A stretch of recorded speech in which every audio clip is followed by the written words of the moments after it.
Hey YouTube, c'est votre guy Different. On se retrouve pour une nouvelle vidéo. J'espère que vous prenez soin de vous comme d'habitude. J'espère que vous avez fait attention à vos vibrations, ce genre de choses. Et on va passer au nouveau sujet. Je sais pas si vous entendez actuellement, mais là je suis en voiture et il pleut. Ça fait plusieurs mois, ça fait 2 mois là. On passe des grandes vacances pluvieuses. Et ça prend à revers tout le monde. Parce que juillet, août, c'est généralement des mois estivaux, donc des mois bien chaleureux, où on est à l'apogée de nos vibrations, à l'apogée de la fête, à l'apogée du bonheur, entre guillemets. Ça fait plusieurs jours qu'il pleut, comme je vous ai dit, ça fait plusieurs jours que le temps est maussade, le temps est moche, et ça affecte les vibrations de beaucoup de monde, ça affecte l'humeur d'énormément de monde. Et ça, c'est un élément qui joue un rôle dans la non-atteinte, donc dans l'échec de beaucoup de monde. C'est de ne pas comprendre ce genre de petits éléments qui vont te faire rater, qui vont te ralentir. Ils vont te ralentir et toi, tu ne t'en rends pas compte. Rien que par exemple, si on parle du NoFap, il y en a beaucoup qui ne vont pas comprendre qu'est-ce qui les fait rater régulièrement. Quels sont les pièges dans lesquels ils vont tomber régulièrement. Et par exemple, il y a ce piège régulier où il fait moche par exemple, c'est un jour pluvieux, ce qui entraîne que tu as un bad mood, ce qui va entraîner que tu te ressens mal. Et donc vu que tu te ressens mal, tu vas chercher des choses qui vont te combler, que ce soit dans tout type d'addiction, que ce soit des sucreries, que ce soit dans la masturbation, que ce soit tout ce qui est court terme. Tu vas chercher de la dopamine court terme pour un malheur sur le long terme. Et ça, en fait, c'est le genre de choses qu'il faut que tu prennes en compte, que tu mettes la lumière dessus. Et comment peux-tu mettre la lumière? En fait, pour mettre la lumière sur certaines choses, il faut que tu les notes. Il va falloir que tu notes quelque part toutes les choses qui régulièrement te font tomber, en fait. Tu vois le délire? Il va falloir que tu notes toutes les choses qui régulièrement te font répéter le même pattern, le même cycle.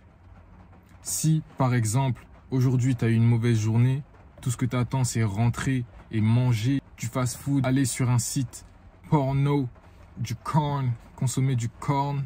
Je vais appeler ça comme ça maintenant parce que je pense que je vais me faire censurer si je dis le terme. Si tu vas aller regarder du corn, tu vas aller en soirée juste pour oublier parce que voilà, tu as eu une mauvaise journée et au final, sur les jours d'après, tu es plus productif, c'est un contre-coup de fou. C'est un contre-coup de fou. Parce que tu n'as pas anticipé, tu n'as pas compris et tu n'as pas mis la lumière sur les choses qui régulièrement te font du mal. Et pour mettre la lumière dessus, il n'y a rien de mieux que l'écriture. Tu l'écris quelque part. Tu commences à t'analyser. Limite, tu t'espionnes. Limite, tu es un agent secret. Par exemple, il y a des gens qui engagent des gens pour suivre leurs femmes, leurs hommes, suivre un concurrent professionnel, connaître ses habitudes, etc. pour en faire un profil et pour pouvoir savoir quelle sera la suite de ses actions, quelles seront ses prochaines actions. Et en sachant quelles seront ses prochaines actions, ils peuvent le manipuler d'une certaine manière. Ils peuvent décider de ce qu'ils vont faire, faire à la personne. Et tu peux te voir de la même manière. Tu peux essayer de jouer à ce même jeu où tu commences à t'espionner. Tu te vois à la 3e personne, tu sors de ta personne. Tu commences à te visualiser, tu te visualises dans ta journée, tu te dis « Ok, j'ai l'habitude de faire ci dans telle situation. Qu'est-ce que je pourrais faire? Comment je pourrais l'éviter? Qu'est-ce que je pourrais faire pour que ça n'arrive plus ?» Et en réalité, rien que le fait de le savoir, rien que le fait de l'écrire et de savoir que en général c'est dans ce type de situation précise, à cette heure précise, que par exemple tu vas relapse, que par exemple tu vas te goinfrer, que par exemple tu vas te sentir mal, etc. etc. Et bah quand tu vas te retrouver dans les mêmes situations, en fait, tu te sentiras comment? Tu te sentiras en mode « Eh mais je connais cette situation, c'est exactement la situation que j'ai décrite et que j'ai écrite. Et c'est cette situation que j'ai décrite et écrite dans laquelle je suis en train de me retrouver. Et j'en suis parfaitement conscient. Là, je suis plus dans l'inconscient, je suis pas un robot en train de réagir à ce qui se passe. Là, je suis conscient de ce qui se passe. Et quand tu es conscient de ce qui se passe, tu as une nanoseconde, une microseconde pour changer ta destinée, changer ta réaction. Et ça, c'est un super pouvoir parce que quand tu arrives à comprendre ce que tu es en train de faire dans le moment présent et que tu peux décider justement de changer ton action, ta réponse à ce qui se passe, et tu changes la trajectoire de ta vie. C'est-à-dire qu'auparavant, tu te serais retrouvé dans cette situation. Par exemple, là, je ne sais pas si vous entendez la pluie, il pleut, il fait moche, tout le monde doit se sentir mal. C'était une belle journée et d'un coup, il fait super moche, etc. Il y en a qui ont dû rentrer chez eux, il y en a qui ont dû rentrer chez eux, rentrer dans leur chambre, beat their meat until they ain't got no more energy. Jusqu'à ce qu'il n'ait plus d'énergie.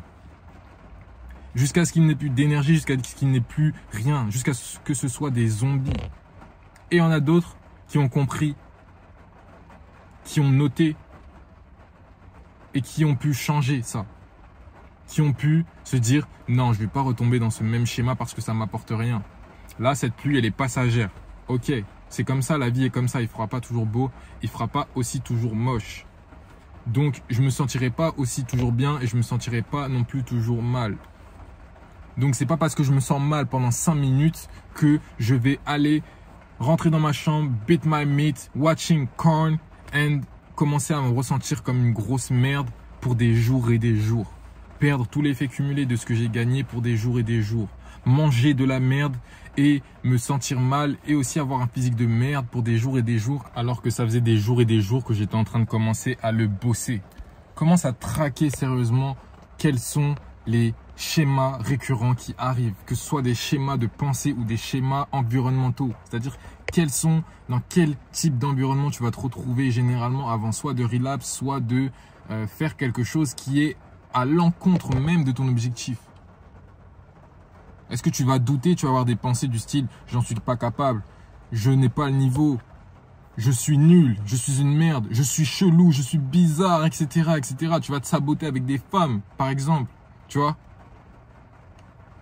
Note bien tout ça et trouve quelque chose qui va te permettre de changer la donne, switcher. Très, très, très important. Tu dois mettre la lumière sur tous les pièges qui te ralentissent. Et une fois que tu as la lumière, que tu as mis la lumière dessus, pour toute ta vie, le chemin il est éclairé. Et pour toute ta vie, tu auras juste à revenir sur le papier, voir quelles sont ces choses et justement ajuster et faire mieux et avoir de meilleurs résultats. Voilà mon gars, j'espère que ça t'a fait du sens. N'oublie pas de lâcher un like, commenter bien sûr. En tout cas, prends soin de toi, continue à travailler, continue à grind. C'est très important, tu vas faire la différence. Et on se laisse là-dessus frérot. Peace out.